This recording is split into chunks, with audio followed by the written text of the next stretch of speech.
ce que tu avais peut-être besoin, c'était peut-être là où les deux conversations que tu auras eues, 2-3 conversations dans ta soirée pour lesquelles le lien qui était là était réel. Tu vois que justement, il y a eu une connexion, tu es allé chercher des éléments et de ce point de vue-là, t'en ressors en me disant, mais ma soirée, elle a valu la peine en fait. Et donc, ça se compte pas, à mon avis, en termes de nombre de cartes professionnelles avec lesquelles tu repars ou de contacts LinkedIn que tu peux initier par la suite, mais dans le fond, quelle personne tu as eu assez de plaisir à discuter avec elle pour poursuivre une discussion via des médias sociaux, et les outils permettent ça maintenant, mais justement que il y a eu un premier contact inspirant.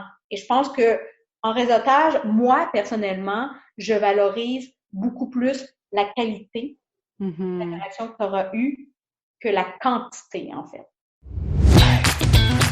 Mon nom est Tatiana Saint-Louis et j'anime l'Ambition au féminin, un podcast pour toutes les femmes pleines de vision, de talent et de drive qui désirent redéfinir le succès selon leurs termes et leurs conditions. Chaque semaine, j'explore seule ou en présence d'invités les thèmes entourant la réussite professionnelle et personnelle. Mindset, productivité, leadership, branding personnel, c'est le rendez-vous pour réfléchir à la façon dont tu veux vivre ton plein potentiel et laisser ton empreinte dans le monde. Salut les ambitieuses, bienvenue dans ce nouvel épisode de l'Ambition au féminin. Aujourd'hui, on va parler de réseau. Alors, il y a un dicton en anglais qui dit que « Your network is your net worth ». En d'autres mots, que notre réseau correspond à notre valeur réelle sur le marché. C'est peut-être un peu angoissant de penser à ça pour celles qui se considèrent comme un peu plus introverties ou même timides ou qui ont de la misère à aller vers les gens. Puis je vous comprends parce que, perso, pendant longtemps, j'ai évité les contextes de réseautage parce que je voyais ça comme quelque chose d'un peu opportuniste, que j'allais devoir aller vendre ma salade ou que j'allais devoir aller parler à des gens que je connaissais pas puis que j'étais pas à l'aise parce que je voyais pas vraiment c'était quoi que j'allais discuter avec eux. Puis j'avais cette impression-là aussi que les soirées de réseautage, c'est vraiment comme un exercice où le monde veut pas vraiment savoir t'es qui, mais ils veulent plutôt savoir comment tu vas leur servir, puis bon, tu sais, ça, c'est très en lien avec aussi comment on se perçoit puis notre confiance en soi, si on aime aller dans ces soirées-là ou non.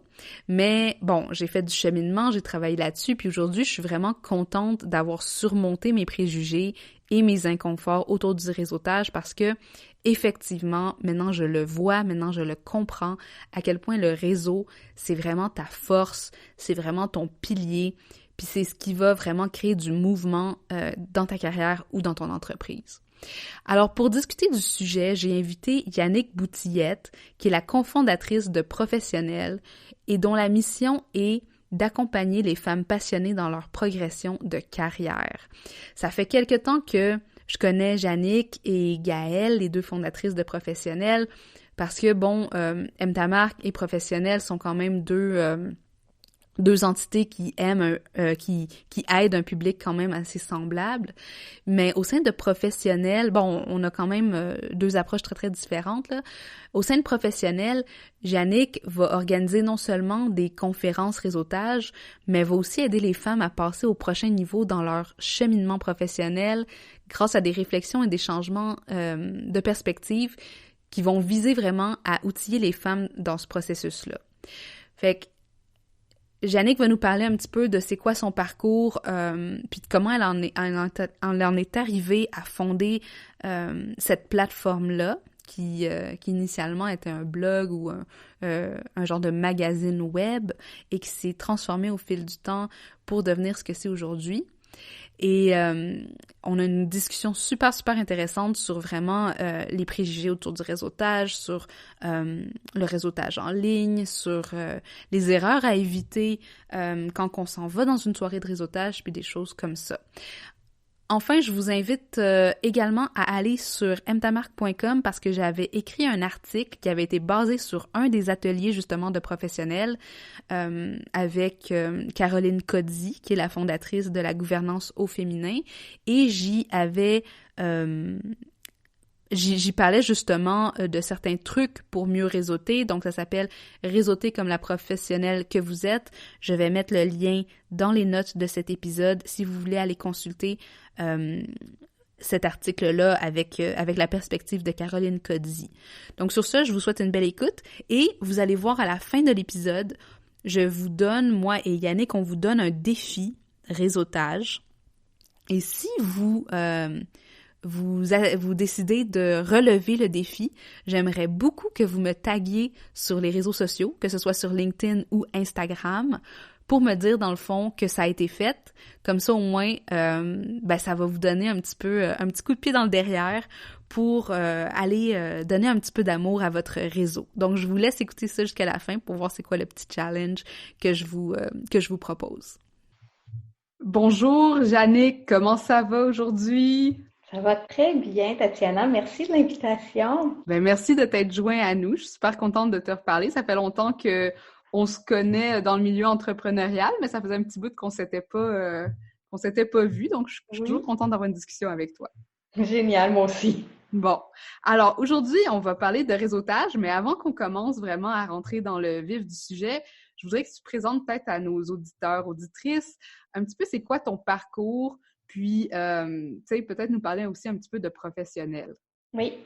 En fait, moi, mon parcours, j'ai travaillé les 10 premières années de ma carrière dans le domaine de l'édition juridique. J'ai une formation d'avocate. J'ai toujours travaillé en développement de projet dans une maison d'édition juridique. Ça a été des années où, en fait, ce que j'ai découvert, c'est à quel point j'aimais les défis. J'aimais vraiment avoir l'impression que j'avais simplement une allumette puis un petit bâton, puis il fallait que je réussisse à faire prendre ce feu-là, ce brasier-là le plus possible.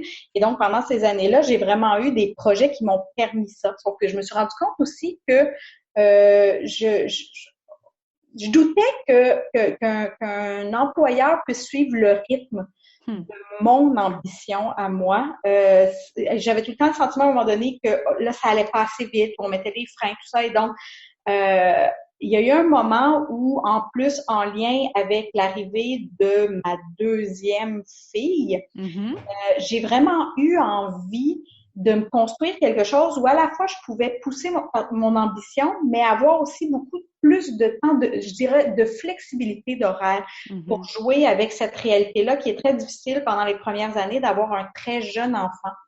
Et donc, ça a été dans ce cadre-là que j'ai commencé à réfléchir à où est-ce que je voudrais être. Ça a été vraiment, là, je dirais, une bonne année de réflexion, d'aller rencontrer des gens, de m'informer sur plein de choses. Vraiment une espèce de mode, je suis en recherche, mais je sais pas où je m'en vais. Je sais pas ce que je veux faire comme tel.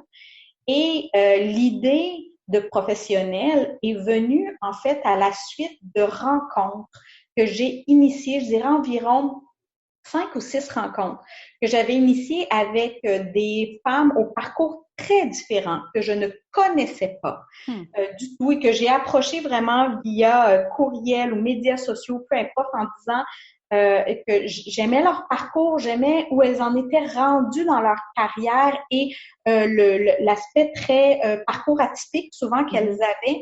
Et que moi, j'étais en réflexion là-dessus, puis j'avais besoin de les entendre. Est-ce qu'elles accepteraient de me rencontrer une demi-heure pour que je puisse leur poser certaines questions pour un peu comprendre ce qui les avait amenées là où elles étaient. Et comme je dis, là, c'est vraiment, il y a une personne qui travaillait pour un YMCA qui est rendue maintenant la présidente du conseil de Cathy Wong. Je la reconnaissais pas, je suis allée la rencontrer. J'avais rencontré Mélanie Joly alors qu'elle était candidate pour le Parti libéral. Donc vraiment des gens très variés comme ça qui ont tous accepté de me rencontrer. Comme je dis, je ne les connaissais pas du tout. Et en fait, ça a été un peu la flamme de ces personnes-là m'ont tellement inspirée dans leur parcours, dans ce qu'elles étaient, que vraiment, je me suis dit, je peux pas garder ça pour moi. Cette énergie-là qu'elles me donnent après toutes ces rencontres-là, j'ai besoin de pouvoir que ça rayonne plus grand que simplement une rencontre individuelle. Et de là est vraiment partie toute la réflexion professionnelle, sur justement cette idée de comment développer un réseau. Comment faire en sorte justement que la carrière, elle soit celle qu'on a envie qu'elle soit et pas forcément celle qui s'est modelée par par des réalités, des opportunités qui peuvent être présentées, mais après ça, on a le sentiment qu'on plafonne un peu ou qu'on n'avance plus. Et moi, je ne pouvais pas accepter ça. Et donc, ça a été ça qui a été vraiment, qui a été instigateur de professionnels, qui était cette idée de, je veux que les femmes qui travaillent salariées au sein d'organisations aient la carrière qu'elles ont envie d'avoir, au-delà souvent du trajet plus type qu'on peut penser avoir en fonction des études qu'on a fait, mais de dire, il faut simplement être constamment dans cette mouvance-là dans notre carrière pour provoquer les opportunités qui nous amènent ailleurs. Puis ce ailleurs-là, il peut vraiment être n'importe où. Voilà. Oui. Puis le réseau, comme tu viens de l'expliquer, est quand même central à ce mouvement-là. Oui, absolument. Mais en fait, parce que comme je dis encore en lien avec ma propre démarche, ce que je me suis rendu compte, c'est à quel point développer ce réseau-là, c'est provoquer en fait tellement d'opportunités où on ne sait pas où ça peut mener. Puis pour moi, ça a été vraiment ça la révélation parce que faut quand même que je précise que avant de commencer professionnel, alors que j'étais dans le domaine de l'édition juridique, j'étais une personne qui, à proprement parler, ne réseautait jamais. Mais je mets ça vraiment en très gros guillemets parce que je me suis rendu compte aussi à quel point on a des idées très préconçues de ce qu'est du réseautage et que de ce point de vue-là, ben, c'est impossible pour qui que ce soit de venir prétendre qu'il ne fait pas du réseautage de certaines façons, qu'il ne développe pas son réseau, c'est impossible pour vraiment comprendre c'est qui ce réseau-là, justement, qu'on a déjà autour de nous avant de passer à l'étape de qui je veux ajouter à mon réseau.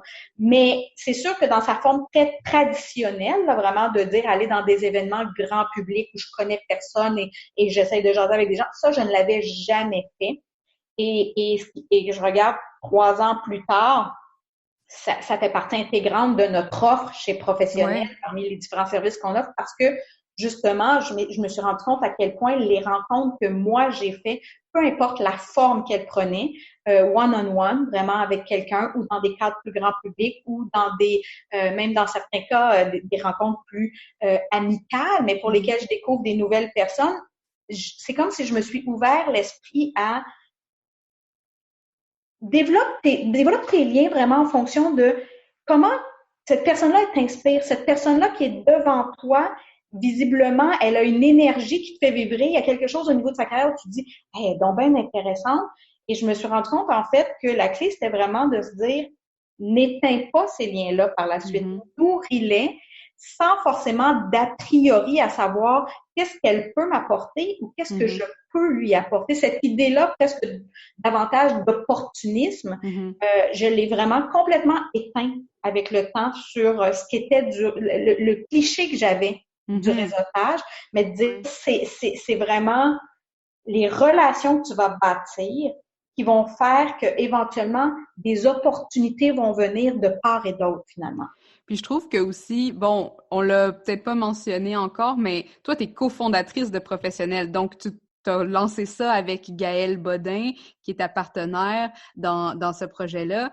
Puis, je trouve ça intéressant justement que vous parliez autant de réseautage, mais que c'est justement votre raison d'être, ou en quelque sorte, c'est une dyade. Donc, je sais pas comment dire, un genre de coup de foudre professionnel que vous avez eu. Peux-tu nous parler un petit peu de comment ça s'est passé, cette rencontre-là, puis comment vous avez su que vous vouliez travailler ensemble? Oui. En fait, Gaëlle et moi, on était déjà collègues à la maison d'édition où on travaillait toutes les deux.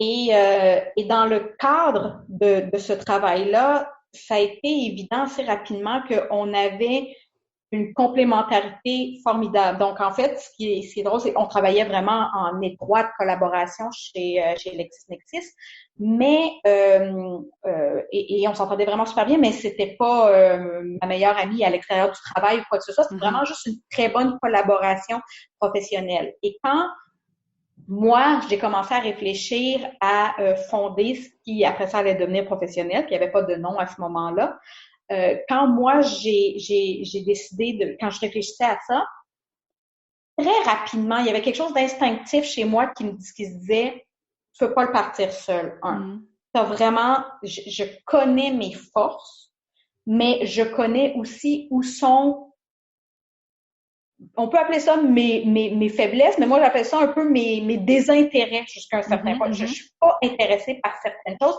et j'ai besoin de quelqu'un qui va me compléter là-dedans.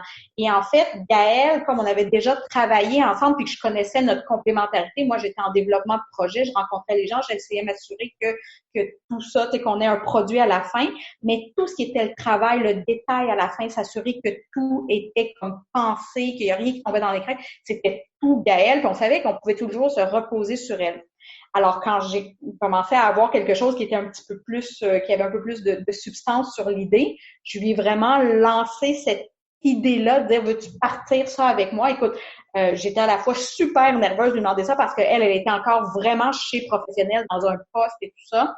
Et, chez l'éditeur. Oui, chez l'éditeur, oui. pardon, chez Lexis, exactement. Et elle a dit oui tout de suite. Puis wow. C'est depuis ce temps-là, dans le fond, depuis 3 ans, où est-ce qu'on roule ça, où est-ce que je connaissais déjà le fit, j'étais pas inquiète à ce niveau-là, mais chaque jour, je me rends compte à quel point on est tellement complémentaires. Et ça, je dirais que c'est quelque chose pour moi qui a été clé dans là où on en est rendu maintenant avec professionnel. Ça n'existerait pas si l'une ou l'autre n'était pas là, en fait. Donc, ça t'a servi autant... est-ce que tu penses que le fait que tu n'aies pas fait de réseautage autant dans ta carrière a quand même tracé ta route d'une autre façon? Ou, tu sais, c'était pas quelque chose qui t'intéressait à ce moment-là, donc peut-être tu voulais pas l'avancement professionnel dans ce champ-là? Je sais pas. Non, en fait, ce que je te dirais davantage, c'est... puis ça, je l'ai compris après coup. Tout ce qui est autour du réseau et du réseautage, particulièrement en milieu professionnel, donc par opposition à l'entrepreneuriat, parce que bon, comme entrepreneur, à un moment donné, c'est vrai que là, je me rendais aussi plus compte de j'ai besoin d'avoir des gens un peu autour de moi pour aller combler aussi. On se rend compte en entrepreneuriat à quel point on est compétent dans un très, très petit secteur et tout le reste, on le contrôle pas et on est supposé à peu près le maîtriser. Alors oui, c'est sûr qu'à ce moment-là, presque par survie, on finit par tenter de s'entourer de gens qui vont pouvoir nous aiguiller, nous conseiller, tout ça, ce qu'on va avoir plus naturellement, en fait, quand on est un salarié, parce que on a une équipe souvent autour de nous. Et donc, de ce point de vue-là, ce que je me rendais compte, c'est à quel point l'idée du réseau et du réseautage, pour quelqu'un qui est à l'emploi d'une organisation, c'est beaucoup plus c'est mal compris, en fait. On voit pas pourquoi, parce que on va associer automatiquement réseau et réseautage à j'ai quelque chose à vendre ou je dois me vendre. Donc, il y a toujours le concept de la vente sous-jacente avec le développement d'un réseau, ce qui, de mon point de vue, est totalement faux.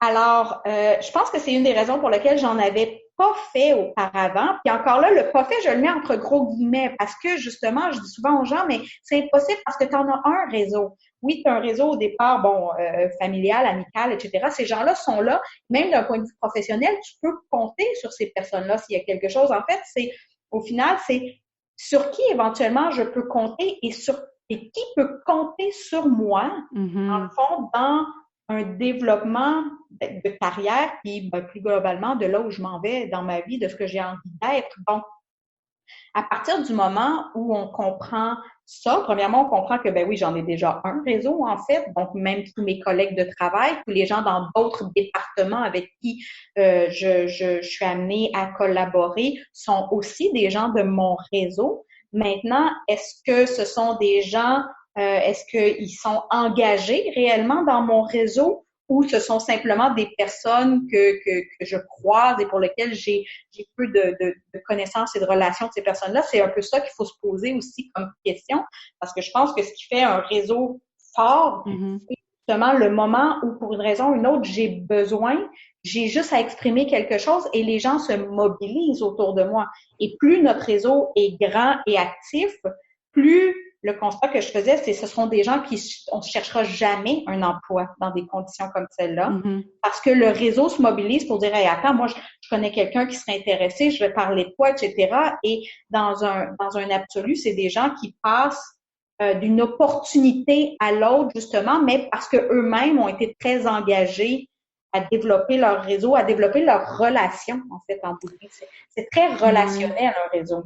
Puis je pense que c'est bon aussi de pointer parce que bon, moi aussi avant de me lancer dans l'entrepreneuriat, je faisais pas ce que je considérais être du réseautage non plus parce que bon, j'avais cette idée que c'était de la vente puis que là, on instrumentalise les gens puis que c'est très codifié, etc., etc.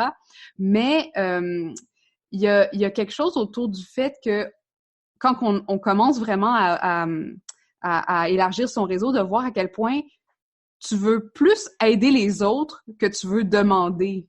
Oui. Je pense que c'est ça qu'on réalise en commençant à créer des relations avec des gens différents. Hein? Je sais pas si tu es d'accord avec ça.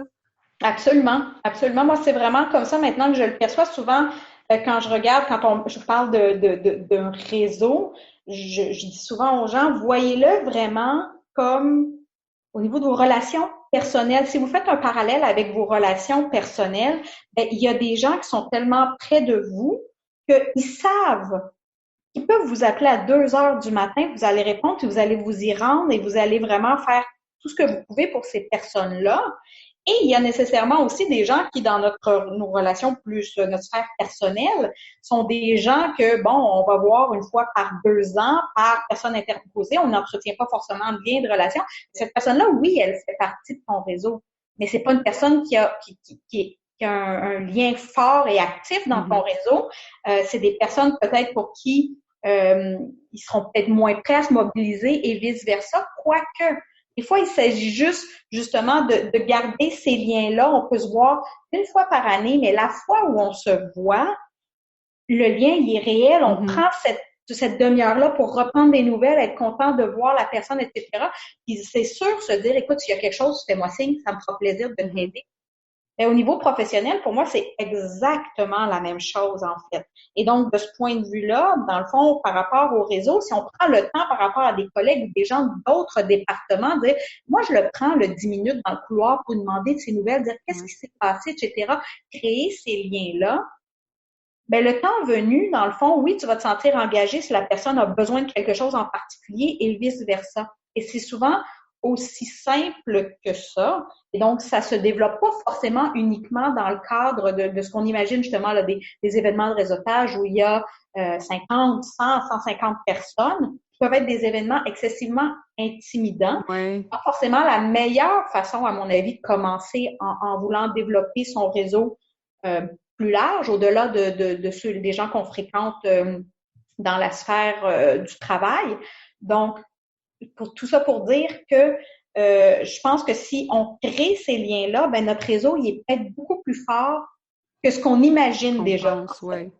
Juste aller au petit 5 à 7 que les gens organisent à ton bureau à tous les mois, c'est déjà une façon absolument.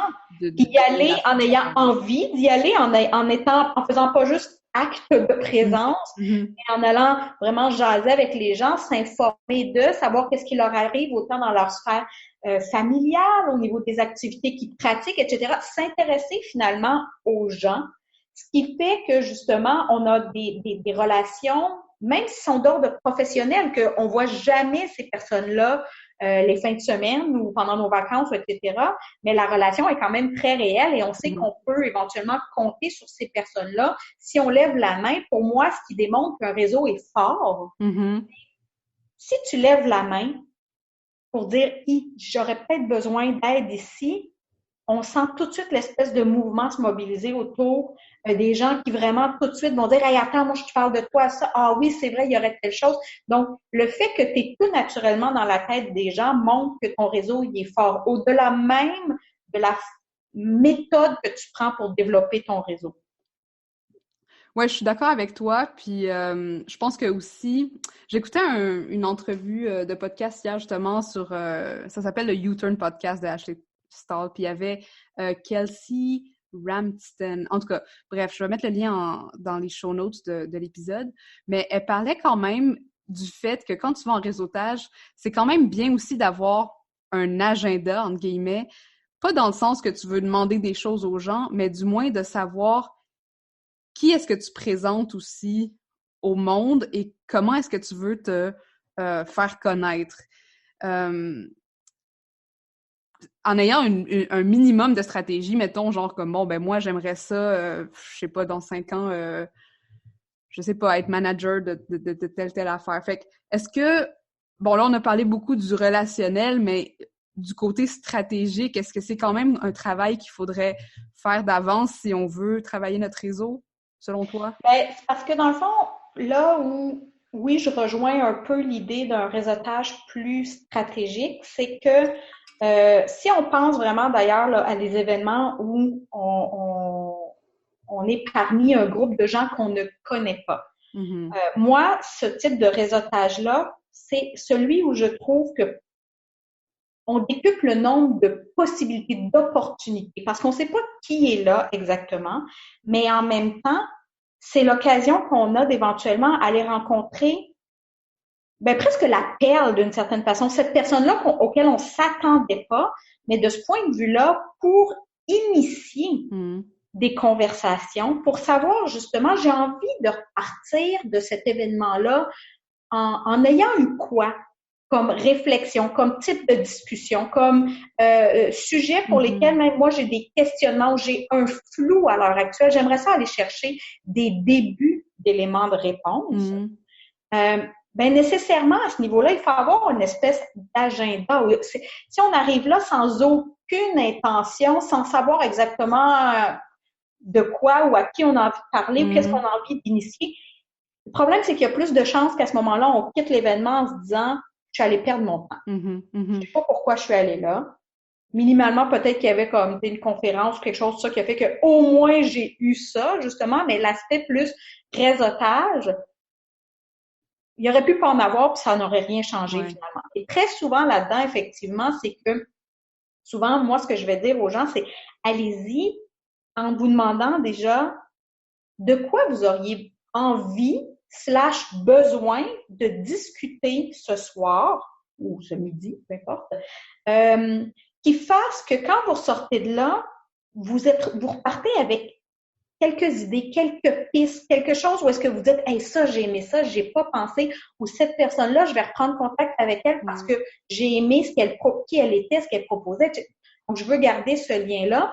Mais pour ça, il faut minimalement arriver avec, d'une part, une intention par rapport à ce qu'on a envie d'aller chercher, et d'autre part, ce qui me semble être la qualité la plus grande en réseautage, c'est la curiosité. Absolument.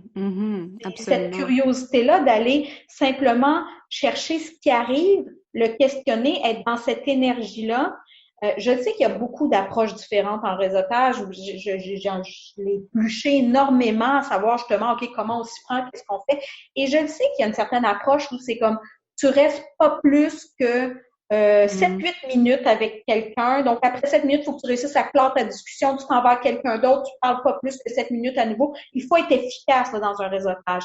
Moi, j'ai un peu de difficulté personnellement. Ouais, l'idée du pitch d'ascenseur de personne en personne. Ça peut être rapide et que, dans le fond, après 5 minutes, vous êtes tous les deux en train de perdre votre temps si vous ne passez pas à la prochaine personne. Ça fait speed dating professionnel un peu. Exactement. Puis, souvent, je me dis, ce que tu avais peut-être besoin, c'était peut-être là où les deux conversations que tu auras eues, 2-3 conversations dans ta soirée pour lesquelles le lien qui était là était réel. Tu vois que justement, il y a eu une connexion, tu es allé chercher des éléments et de ce point de vue-là, t'en ressors en me disant, mais ma soirée, elle a valu la peine en fait.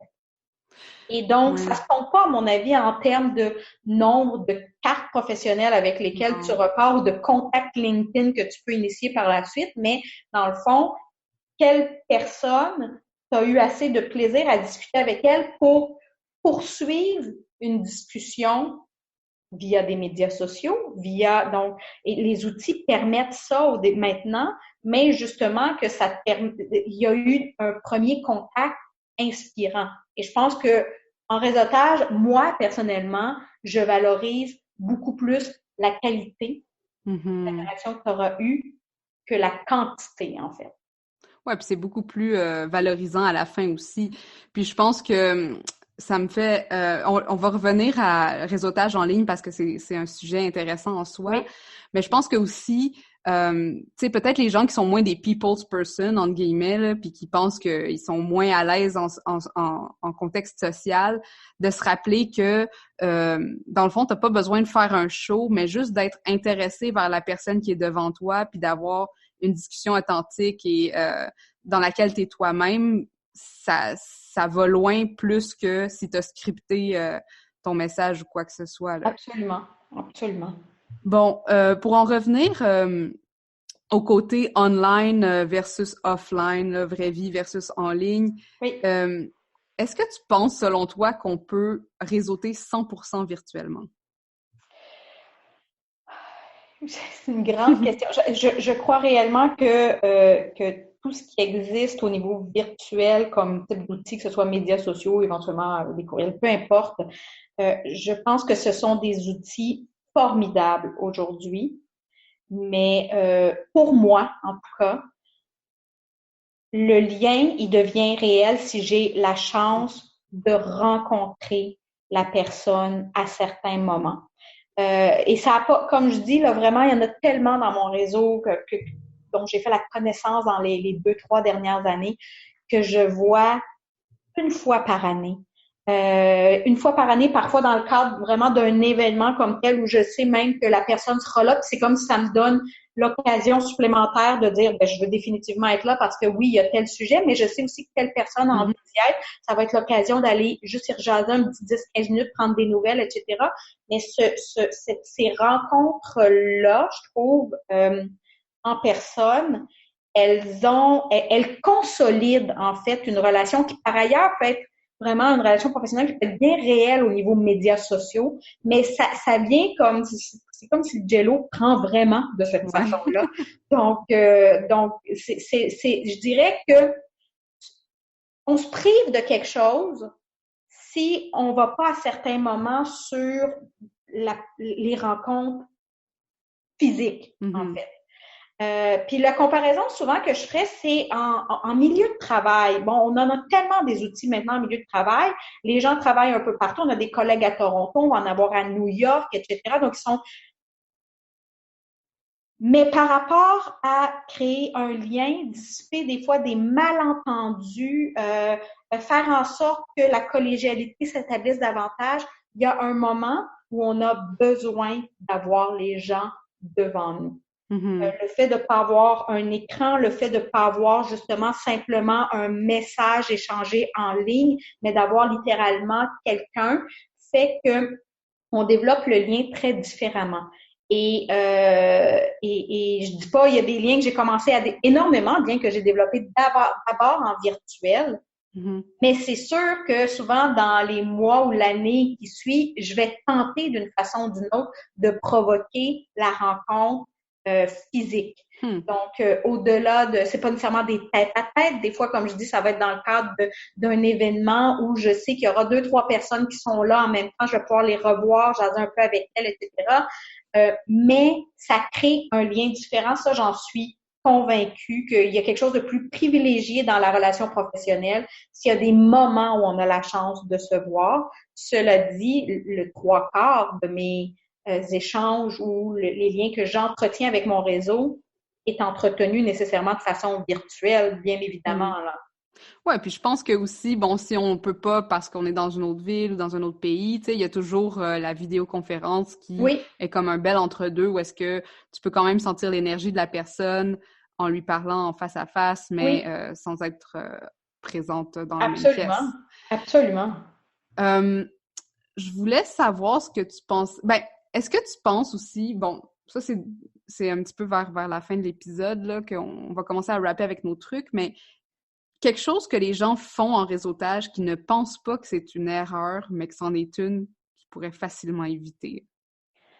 Une des choses, en tout cas, qui est évidente parce que je l'ai entendu tellement souvent, c'est souvent des gens qui vont me dire qu'ils sont en événement réseautage, exemple, parce qu'ils cherchent un emploi. Oh, OK. Et donc, ils sont là parce que justement, ils savent que soit ils ont perdu leur emploi ou à terme, ils sont pas satisfaits de leur emploi actuel. Puis là, ils veulent tenter de rencontrer des gens pour passer à un autre emploi.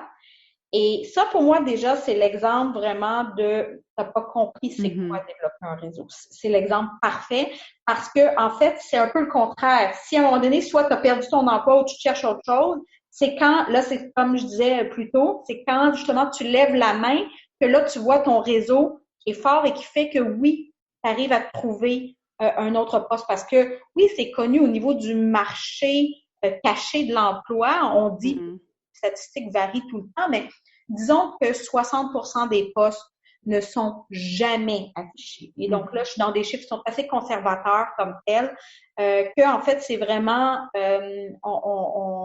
on pourvoit ces postes-là par le bouche à oreille.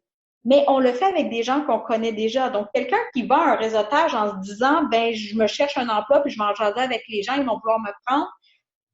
C'est quoi voir un centre local d'emploi? Tu as vraiment plus de chances rendues là, je pense. Hein. Donc, déjà, ça, c'en est une erreur lorsque dans la motivation qu'on cherche à aller dans des événements réseautage, c'est pas la bonne motivation. Tout comme jusqu'à un certain point, je suis convaincue que c'est même pas la bonne motivation pour un entrepreneur qui se cherche des clients. Ouais, parce qu'encore là, le stretch est trop grand, justement. Tu connais pas le bassin que tu as devant toi. Tu viens rencontrer des gens. C'est fort probable que la personne qui est devant toi, oui, elle le cherche, elle cherche pas ce service-là que toi tu offres. Est-ce qu'elle est pas intéressante?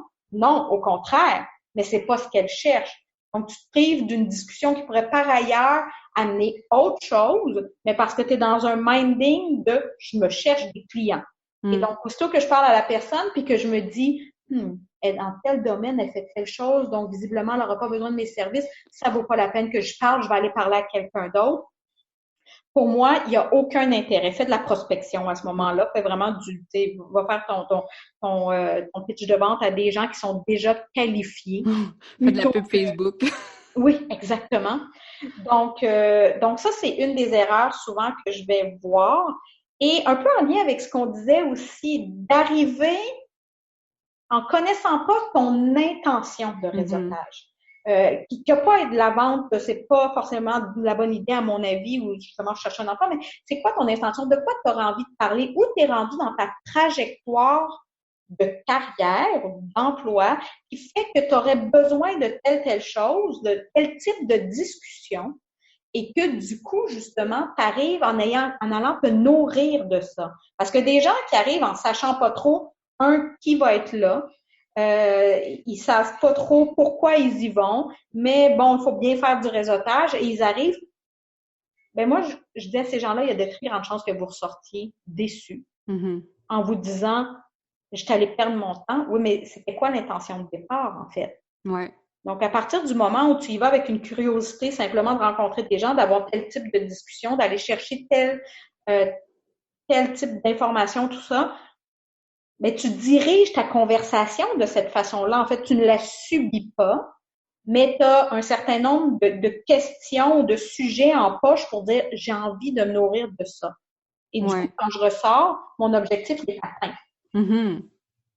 Ouais, puis je pense que personnellement, moi, ce qui m'a beaucoup aidé, c'est d'y aller par souvent, bon, moi, j'ai lancé un blog, puis après ça, là, il y a ce podcast-ci, puis tu sais, je fais beaucoup d'activités comme, par exemple, je suis sur un CA, tu sais, faire du bénévolat, etc. Puis c'est quand je réfléchis au réseautage, pour moi, c'est de dire comme, hey, qui j'aimerais ça avoir sur mon blog, tu sais? De qui j'aimerais apprendre sur un sujet quelconque, ou comme tu dis, avoir une discussion sur un sujet, puis de cette façon-là, parce que ce qu'on réalise aussi, c'est que le monde est vraiment petit, hein, puis tout le monde se connaît, que finalement, genre, tu sais, une personne en amène à une autre, puis tu sais, de fil en aiguille, mais tout le temps dans cette approche d'apprendre de l'autre personne. Absolument.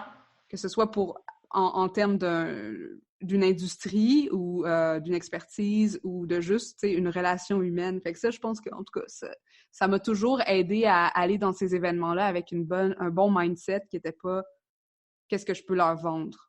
Absolument. Ah oui, moi je pense que c'est ce qui fait toute la différence justement dans la possibilité par la suite d'apprécier ton événement réseautage. Puis encore là, comme je dis, parce que tu parlais de CA, de bénévolat, mais c'en est du développement d'un réseau, ça aussi. C'est là qu'il faut comme prendre conscience aussi que tous ces moments-là où on est en rencontre avec des gens, que ce soit justement dans le cadre de bénévolat, que ce soit les liens que je crée à l'école avec des parents tes voisins, n'importe qui, ouais. peu importe, en fait, c'est très, très réel, en fait, mais il faut avoir cette curiosité juste de s'intéresser aux gens, de jaser avec eux, de voir de quelle façon, justement, où ils en sont rendus dans leur carrière.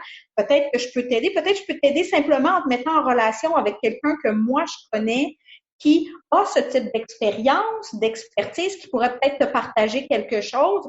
Ça, très souvent, moi, ça m'arrive, des gens qui vont me dire, hey, j'ai telle personne que je connais est vraiment en réflexion sur sa carrière, elle sait pas trop tout ça. Peux-tu prendre une demi-heure pour discuter avec elle? Ben oui, je vais prendre cette demi-heure-là, je vais fixer à mon agenda, on va se prendre par téléphone, je vais jaser avec la personne, je vais voir des fois si je peux juste donner une ou deux pistes pour réactiver ta carrière comme telle, je vais le faire avec le plus grand plaisir. Et vice-versa, il y a des gens qui de la même façon, parce que je leur parlais de on vit tel défi, on a telle chose, tout ça, attends, je connais quelqu'un qui, je pense, pourrait peut-être te donner un ou deux tuyaux là-dessus. Mm-hmm. Et un réseau, il est vivant parce que justement, tu continues de faire profiter les autres de ça. Puis les gens, moi, je crois que naturellement, ça me revient. En fait, il y a des gens qui vont avoir envie de me faire profiter de certaines choses parce que je suis en train de dire que je rush là-dessus ou que j'ai tel type de défi, tout ça. Puis c'est comme, attends, des fois, juste jaser avec quelqu'un qui l'a vécu et dire, vois comment cette personne-là, c'est assez des fois pour aller nourrir une réflexion qui m'avance, qui me permet d'avancer un tout petit peu plus vite. Mm-hmm. C'est souvent ça l'idée d'un réseau, en fait. Donc oui, ça peut être dans un cadre qui est complètement autre que le réseautage que j'appelle grand public, parce que c'est celui qui est le plus intimidant. Moi, je le trouve le fun parce que je rencontre souvent des gens auxquels je m'attendais pas du tout. Donc, dans cette curiosité-là, je repars en me disant, hey, j'ai telle personne, là, je l'ai trouvée dynamique, j'ai trouvé qu'elle était ambitieuse, inspirante, etc. Et je suis contente et je vais le garder, ce lien-là. Mais c'est pas donné à tout le monde d'aller dans des événements comme ça, surtout pour commencer. Mais en fait, déjà, provoquer des rencontres autour de vous. La personne qui est dans tel autre département, qui vous semble vraiment sympathique, dynamique, etc., mais vous avez jamais pris plus qu'une minute pour lui parler, ben pourquoi pas commencer là? Aller marcher une pause avec elle, 15 minutes, dire, hey, j'aurais envie qu'on se connaisse. Ça a l'air bizarre comme ça, mais honnêtement, c'est ça qu'on fait en réseautage grand public, en fait. Les gens sont là et ils se disent, ben j'aimerais ça qu'on prenne un 15-20 minutes pour se connaître. Ben c'est exactement la même chose avec un collègue, quelqu'un qu'on croise régulièrement et pour lequel on n'a jamais eu une conversation qui était autre que travail. That's it. Ben, soyez curieux de ces gens-là. Vous pourriez être surpris de des gens que vous allez découvrir de cette façon-là. Ben, je pense que c'est une super belle conclusion pour l'épisode parce que ce que je vais faire, dans le fond, c'est inviter à toutes les personnes qui écoutent, qui sont pas à l'aise avec le réseautage, qui pensent qu'elles n'ont pas un réseau, de vraiment juste prendre 5 minutes, penser à une personne qui est dans votre réseau, à qui vous ne parlez pas vraiment, mais que vous aimeriez connaître. Juste aller à la machine à café avec elle ou l'inviter pour prendre un lunch. Donc, je vous invite à relever ce petit défi-là. Super bonne idée. Puis de rajouter une personne avec laquelle vous allez créer un lien significatif dans la prochaine semaine. Là, qui sait. Yannick, je voulais savoir, est-ce que, bon, avec Professionnel, il y a des événements de réseautage qui s'en viennent? Qu'est-ce que vous préparez? Comment est-ce qu'on peut connaître le calendrier? Oui. Comment est-ce qu'on peut savoir, tu sais, comment travailler avec vous? Oui, ben en fait, on a un événement en fait qui va être ce jeudi, qui va être sur la négociation salariale. Donc, si vous avez envie d'assister à une conférence, ça va être tout près du marché central. C'est en octobre, donc l'épisode va être un petit peu publié un petit peu plus tard, mais c'est pas. T'as raison. Donc, sinon, des événements, on en fait vraiment environ 3-4 fois par année sur une base régulière. Donc, allez voir sur notre site si vous avez envie de faire un événement réseautage plus grand public, mais dans un cadre vraiment où l'objectif, c'est d'être rassembleur, d'être bienveillant, d'avoir un lieu pour parler carrière et sentir qu'on est à notre place, justement, ben c'est ça l'objectif avec les soirées de professionnels qu'on fait plusieurs fois par année. Sinon, allez voir sur notre site, on accompagne beaucoup de femmes en négociation salariale. Mm-hmm. C'est un sujet sur lequel moi, je me passionne de ça parce que je considère que trop peu de femmes à l'heure actuelle sont encore assez à l'aise pour venir discuter salaire. Donc, on peut vous aider là-dedans. Et sinon, on aura un parcours, on a un parcours de développement qui dure 120 jours, qui s'appelle Cap sur ma carrière. La prochaine cohorte débutera au mois de février 2020. Donc, c'est vraiment un parcours qui permet d'une part de connaître où on a envie d'aller dans sa carrière, adopter la posture de proactivité, de leadership qui permet d'avoir une progression de carrière pour l'amener là où on a envie d'être et en même temps développer un réseau de carrière avec d'autres femmes qui évoluent en même temps que vous parce qu'il y a du coaching privé. Donc, avec une coach individuelle qui vous est assignée et du coaching de groupe et du réseautage. Tout ça pour amener la carrière à son prochain niveau. Voilà. Super. Bon, ben, beaucoup de choses qui se préparent dans les prochains mois. Puis, je vais mettre le lien vers votre calendrier sur cet épisode de podcast. Puis, ben, je te souhaite une super belle fin de journée. Puis, merci vraiment beaucoup pour tout ce que tu as partagé aujourd'hui. Et j'espère qu'on se parle bientôt, peut-être de négociations salariales, qui sait. Avec grand plaisir. Je suis intarissable là-dessus aussi. OK, merci. Bye. Merci, à la prochaine. Salut les ambitieuses! J'aimerais faire de ce podcast une plateforme d'échange et de réflexion autour de ce que ça veut dire être une femme et avoir du succès aujourd'hui. Si tu connais une femme dont le parcours inspirant aurait intérêt à être partagé, ou si toi-même pourrais nous outiller grâce à ton expertise ou ton expérience, rends-toi sur mtamar.com/invité pour m'envoyer les détails. Et finalement, profite-en pour t'abonner à ce podcast afin de manquer aucun des épisodes. Et si tu es dans un mode généreux, laisse-moi donc un 5 étoiles pour aider d'autres femmes comme toi à découvrir le podcast. À la prochaine!